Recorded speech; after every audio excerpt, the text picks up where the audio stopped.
It's always something trivial that causes it. That day, I never thought I'd be standing at the entrance to such hell. I'll go in the bath first. It was after 9 p.m. when my wife Akemi disappeared from the bath saying that there was a smartphone on the table in the living room. She usually carries it around without touching it, but today she left it there, which was unusual. I saw it. No, to be precise, I reached out to see it.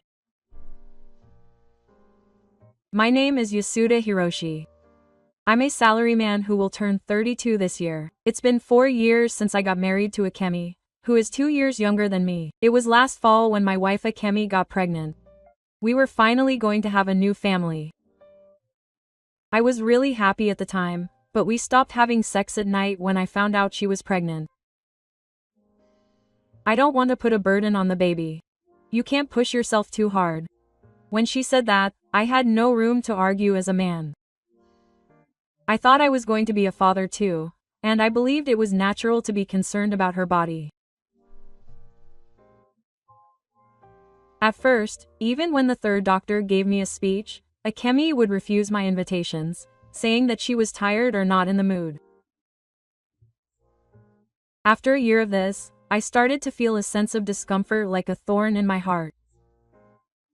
Of course, I knew it was hard having a baby, so I tried to help as much as I could. I worked hard to clean up the room and do the laundry, and stopped by the supermarket on my way home from work to do some shopping. I also couldn't sleep well because of taking care of the baby at night, so I sometimes got up earlier than usual in the morning and went to work. To be honest, I didn't have any days off at all. Even so, I was determined to do my best as a father, but Akemi's attitude was somehow indifferent. When I talked to her, Akemi would smile back, but it was a warm smile. She would just reply absent-mindedly to my words with yes, and Before I knew it, she was always playing with her smartphone. There were even times when she prioritized notifications even when her daughter Rina was crying. I thought she might be emotionally unstable after the third child. But I felt that something was wrong. This was not a misunderstanding. A voice echoed in my heart. So one night, when I was feeling frustrated, I quietly picked up the smartphone on the table while Akemi was in the bath. I wiped my stomach and tapped the screen of my smartphone. It unlocked with the usual 4-digit code so easily that I couldn't believe my eyes. I opened the line in my notification history and an unfamiliar name jumped out at me. Kimura Kazuhiro. It was a name I'd never heard before. The moment I opened the chat screen, I almost stopped breathing. Today is the day to decide. Attached to the message was a full-body selfie in pink lace underwear. It was taken through the glass and it was clear that I was in the morning. In the background, the bathroom at home was visible. The date and time of the message was last Wednesday. This was the day I got home late because I had to work overtime. It was a far cry from the usual sweatshirt wearing Akemi. She had a lot of makeup on and her hair was curled. At that time, when she should have been busy raising her child, she was in front of the mirror, smiling shyly and playing with her smartphone. My fingertips started to tremble. I scrolled further and saw a message from another day. I was able to make a reservation for a home delivery. I can't wait for it to grow. I got the building so I can do it with peace of mind next time. Immediately after that, a transformation came from a man named Kimura. As expected of Akemi. What are you talking about? Ignoring your husband and getting a building? It's too awesome. The moment I saw that ridiculous message, something in my head collapsed with a sound. It was the sound of my daily life collapsing quietly but surely. Looking back at the history, there were also exchanges during my pregnancy. A daughter? Rina is my child. My hands tremble with a bad feeling. I realized this when I gently put my smartphone on the table. I took a deep breath. The oxygen felt strangely heavy. I was angry, but I was more hurt by vomiting than anything. A sticky feeling of disgust slowly rose up from the depths of my chest. Akemi was laughing and continuing to exchange messages with this guy while I was not there.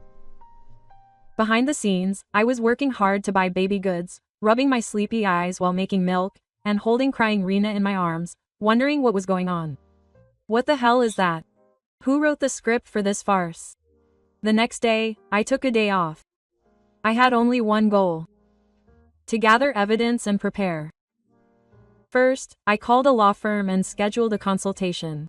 Next, I took screenshots of each line message and uploaded them to the cloud. And finally, a DNA test for the child. I just wanted to make sure of that. If it's my child, I'll protect him no matter what. But if it's not, it's a different story. The next day, when I met with my teacher, he said this: "You're surprisingly calm for a pitcher." I just replied calmly, "There's no point in yelling or hitting him." That wasn't a bravado.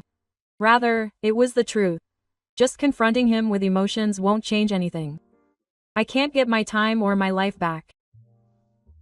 That's why I'm going to clean up after him. I'm going to make Kemi and Kimura face the responsibility of reality. That night, Kemi was giving her child milk with a calm expression. "Hey, I need to buy some diapers soon." I just nodded quietly to that voice. "Ah, that's right. I'll buy it on my way home from work tomorrow." I won't laugh anymore. But I won't cry either. From here on, it's my turn. I quietly put all the pieces together while wearing the mask of a kind husband. That day, I carefully arranged my hair, adjusted my suit tie, and left the house. I headed to the workplace of Kimura or Kazuhiro, the real man. Using the information on Akemi's smartphone and SNS posts as clues, I was able to quickly identify the workplace. It seems to be in an office building in front of the station for a mid-sized advertising agency. After checking the company name at the entrance, I politely told the receptionist that I would like to meet Kimura for personal reasons. I used a fake name on the business card. I thought it would be more interesting if my true identity was revealed a little later. It was about 5 minutes after I arrived that I was ushered into the interpretation room. I sat down on the riverbed sofa and took a deep breath when a knock sounded and the door opened. The face that appeared was just as I expected. A slender yet muscular body. A hairstyle that was forced to adopt the latest trends. When he saw me, he had a smile on his face, but he was confused inside. "Sorry to have kept you waiting. What can I do for you today?" Kimura frowned as soon as he saw my face. "Maybe I've seen you somewhere before." But it seemed like he still wasn't sure. I stood up and politely explained. "Thank you for taking the time out of your busy schedule. Let me talk to you for a bit." Saying that, I took out my smartphone from my suit pocket and quietly showed him the screen. On the screen was that line exchange. Hakemi in her underwear and a message saying she'd gotten the pill. I could see the blood draining from Kimura's face. I raised the wide angle a little. "It seems like you had a lot of fun with my wife." Kimura froze in place and didn't move. He opened his mouth to say something, but it didn't seem like he was falling in love. His chin was trembling and his eyes were wandering. "Ah, no, well, this is more like a light bond," he said, wiping the sweat from his forehead and trying to stand up. But at that moment, I took a step closer and looked him in the eye. "Mr. Kimura, you will be contacted officially by the lawyer later, so prepare yourself."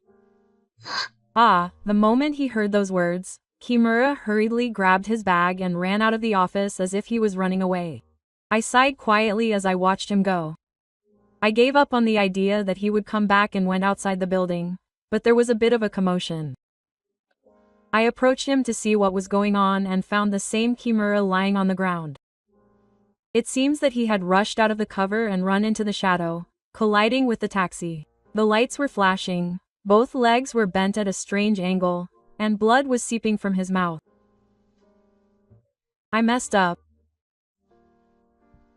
I muttered to myself and took out my smartphone and called an ambulance. I felt a little sorry for Kimura, who was being taken away by the unit price, so I pushed him to his side.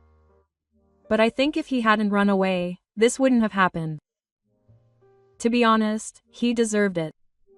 It seems that divine punishment comes surprisingly quickly. At the hospital reception, I filed as an acquaintance who happened to be there.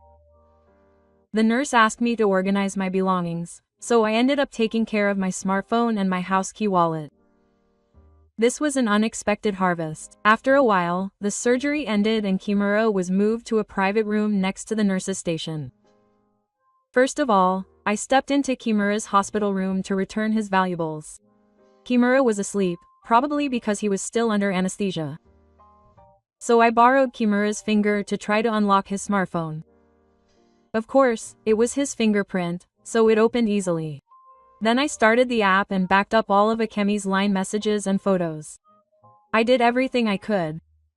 Some people might say that my methods were dirty, but it was also an opportunity to collect money. A man who commits adultery should be punished accordingly. Oh, I'll just keep pushing him further. A few days later, I sent a certified letter to Kimura's company through my lawyer to add insult to injury. A few days later, I sent a certified letter to Kimura's workplace through my lawyer, demanding 5 million yen in compensation. The address was the General Affairs Department and the Human Resources Department. As evidence, he submitted screenshots of line conversations, photos, time records, and sending history. He also contacted the compliance office in the car. He sent a 1-minute email with a PDF of the evidence along with a message saying that he wanted to confirm the company's ethics regarding an employee who had an indefinite relationship with the spouse of a business partner. Kimura is currently hospitalized. He cannot speak clearly due to a compound fracture in his jaw. Still, the evidence he submitted was more than enough. The company contacted him through a lawyer after checking the company's regulations. They said that it would be difficult to collect from him, but considering the credibility of the evidence and the seriousness of his actions, they have decided to dismiss him. The reason was that he had an inappropriate relationship with the spouse of a business partner, which significantly damaged the company's credibility, so the punishment was given based on the evidence alone without him being present, which was a consolation response. This was a speedy dismissal that is rare even in the industry. The information spread via chat in the car and social media, and Kimura was removed from the line group one after another. He is a scumbag who is not only sloppy, but also destroyed the company's credibility. No one cared anymore even if they talked about him behind his back. Thus, Kimura was socially finished before he was even able to leave. Meanwhile, I was quietly waiting for another result. The results of the DNA test. Is the child really mine? It was a necessary confirmation to find out. It was a week later that the envelope from the testing agency I had requested arrived. I cut it off with trembling fingers. The result was that it was my child. I lost all strength. My knees were weak and I almost collapsed. But I couldn't let myself go now. I would protect this child. I would never give it to those idiots. Meanwhile, Akemi's behavior changed little by little. She spent more time with her smartphone in hand and spaced out. She also sighed unconsciously more often. It seemed that she couldn't contact Kimura. Of course. Kimura's smartphone was turned off while he was in the hospital. One night, Akemi asked me anxiously. "You know, I've become a little distant from you lately, haven't you?" I smiled gently without changing my expression. "Is that so? Then let's go out together for the first time in a while." Akemi looked surprised. Looking at her face, I thought quietly. It's okay. The mask of a kind husband is still attached well. I will continue to pursue her more deeply and carefully. On the weekend morning, I woke up early and ironed my shirt. Looking in the mirror, I straightened my hair and put on a light jacket to give a slightly softer impression than usual.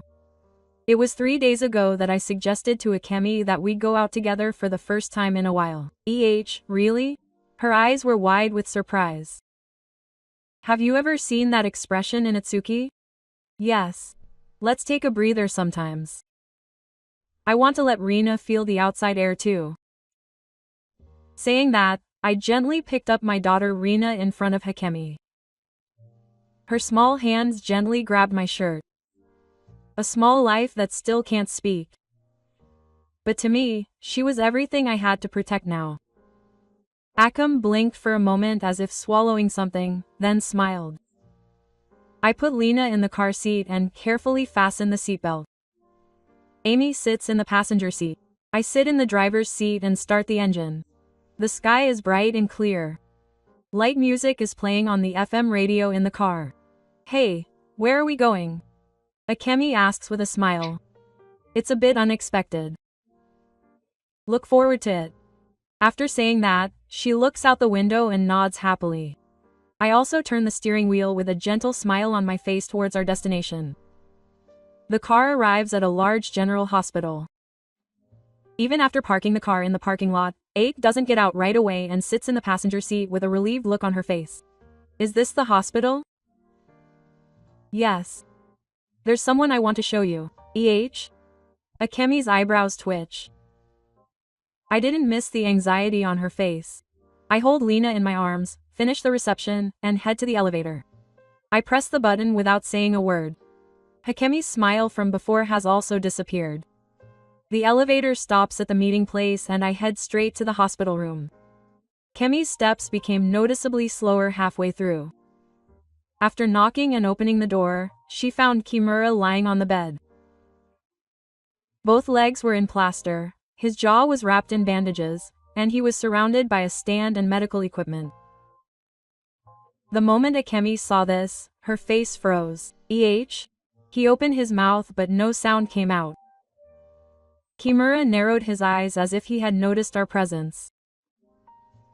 And the moment he recognized Kemi, he struggled on the bed, groaning in pain. He tried to reach out but couldn't move. A wordless, muffled voice escaped from his throat. Akemi's voice was trembling. I stood in the corner of the hospital room and spoke calmly. It was just as I saw. It seems he had an accident with the cover that ran away. Chosuke has been hired. He's gone. He's got no food. Why is that? If you don't know the reason, I'll tell you. While you were playing around, I watched everything. I even saved the records. This is the result of what I saw with my own eyes and grasped with my own hands. Ake crouched down, covered her face with her hands and began to tremble. Kimura glared at me while groaning. But there was more fear than anger in his eyes. A nurse came at that time. She called out that she was going to have an examination and that there was no visitation. I'm going home now. She must have seen the face of the person she wanted to see. With that, I urged Akemi and left the hospital room. When I returned to the car, Ake was still looking down in the women's seat. Only Rina in the back seat was moving her small arms and legs slowly. Her warm and ignorant appearance calmed my heart a little. But it doesn't end here. After leaving the hospital room by car, we returned to our apartment. Was still asleep, so I gently put her down in her crib. The room was filled with a sense of tranquility. But the atmosphere had clearly changed. Sat down on the sofa and kept her head down in silence. I poured a glass of water from the kitchen and placed it in front of her. Then I silently spread a hair on the living room table. Divorce papers. My signature and Natsui are already living in my house. Hakemi's fingertips trembled slightly. Please sign this. The payment of alimony is also specified here. The amount is 3 million yen. The procedure will be carried out through a lawyer. I told him calmly in a quiet voice. Wait. Just listen to me for a moment. I've already heard it, everything. I've been watching your interactions for a long time. I took my smartphone out of my pocket, operated the screen, and thrust the line exchanges, the images of me in my underwear, and the message from when I got the pill in front of Akemi. No, that's not what I meant. I didn't mean it that way. Then what was the intention? Who did you take the photo for, and who did you say you can do it with peace of mind next time? What did you send it to? Kazuhi went there. I was just swept away. Swept away doesn't work. You're already a mother. but you chose to be a woman. Hakemi's face went blank. Please just take care of Rina. I care about that child. Amy, you're a woman, not a mother, and it hurts, right? That's why I'll take the serious part. Oh, I've already done the DNA test. It was my child. So I'll protect him. From now on, I'll raise him as his father. Collapsed to his knees. He put his hands on the floor and began to cry silently. Seeing him like that, I felt nothing anymore. All my emotions were already over. Only the presence of Rina, who was standing behind me, lighted my heart. We filed for divorce on Friday of that week. Through the lawyer, we also officially demanded 3 million yen in compensation. From the moment I found out about the betrayal, my love for Akemi disappeared. I thought back many times to the night I confronted him with the evidence at home. He cried and begged, but there was not even a drop of love left. The next day, 3 million yen was transferred to the specified account. He must have bowed his head to Akemi's parents' house. It seems that her biological mother used her retirement savings to support him. I didn't feel anything when I heard the report. I just checked the documents and muttered to myself that this was the end of the road. Meanwhile, I heard through her lawyer that after Kimura was fired from the company, her social insurance was terminated and she was transferred to a rehabilitation facility. It will take a long time to recover because the bones in both her legs and jaw were crushed. Judging from the extent of her injuries, I think she will have some disability. I can't help but think that if she hadn't run away and agreed to the discussion at that time, she wouldn't have had the accident. Then, after the divorce, she asked to meet Rina once. But I refused. She has no right to be in front of Rina now. I told her that through my lawyer. After that, I heard rumors that she was juggling a part-time job at a factory during the day and a part-time job at a restaurant at night. She said she was barely making ends meet. I didn't feel any particular emotion when I heard that story. My pity and anger had long since passed. I now live with Rina near my parents' house, with the help of my parents. I get up early in the morning, prepare milk, drop her off at the nursery and go to work. After coming home, I bathe her, read her picture books and stay with her until she falls asleep. It takes a lot of work and there are days when I can't sleep. Balancing work and childcare is not easy. But I still feel fulfilled. After that ordeal, I feel like I'm finally on the starting line as a father. One night, Lena had a fever. I rushed to the nearby pediatric center, carrying her limp little body. While listening to the doctor's explanation in the examination room, Lena was holding my shirt tightly with anxiety. When I was stabbing her with the needle of her natural enemy, I felt like I was crying. But I didn't let go.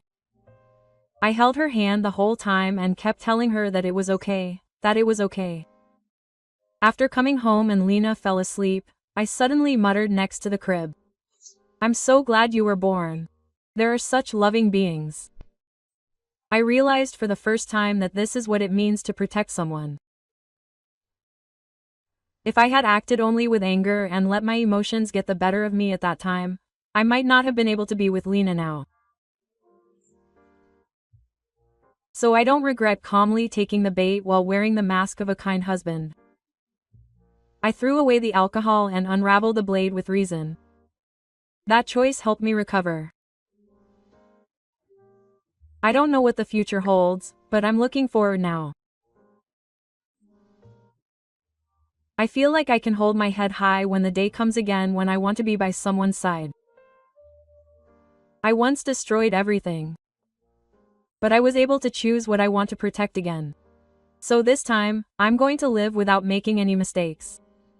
I exhaled quietly and looked at Lena's praying face again.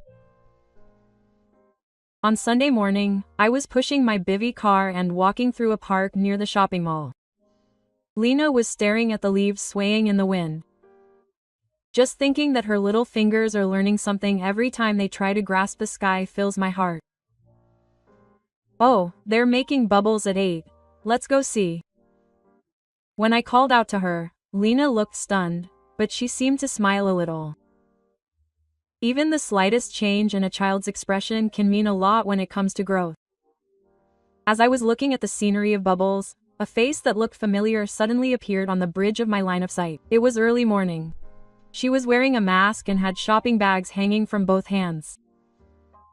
Seeing her, my heart was surprisingly quiet. It seemed she noticed too. Our eyes met for a moment, but she quickly looked away and left. She probably understood that she no longer had the right to say anything in front of me. That's fine. We are now walking separate paths. I have no intention of letting anyone disturb the time that is just between this girl and me. On the way home, Rena fell asleep on the way. I felt that the sunlight hitting the book was carrying a slight scent of spring. I stopped by a cafe in front of the station. I opened my tablet while quietly drinking coffee on the terrace.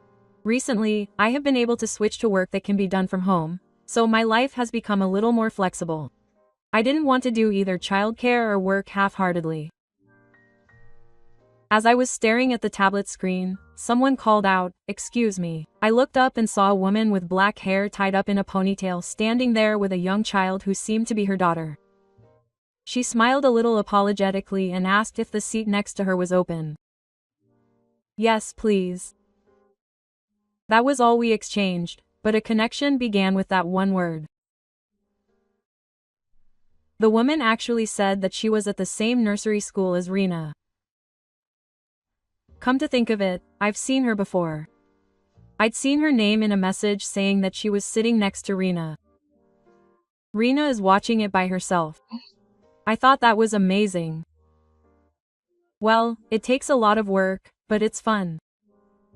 When I answered that, she nodded and said she understood. We only talked about childcare for a few minutes and laughed. But I felt like a small wind blew inside me. You never know where life will take you. Sometimes you'll be betrayed by what you believed in and everything will break. But there are things you can see because it's broken. I am who I am now because I was able to choose what is important to me. Maybe one day I'll walk with someone again in the future. Maybe not. But that's okay. I'm not lost anymore. At my feet is my daughter, reaching out her little hand, and I'm holding her hand tightly. That's enough.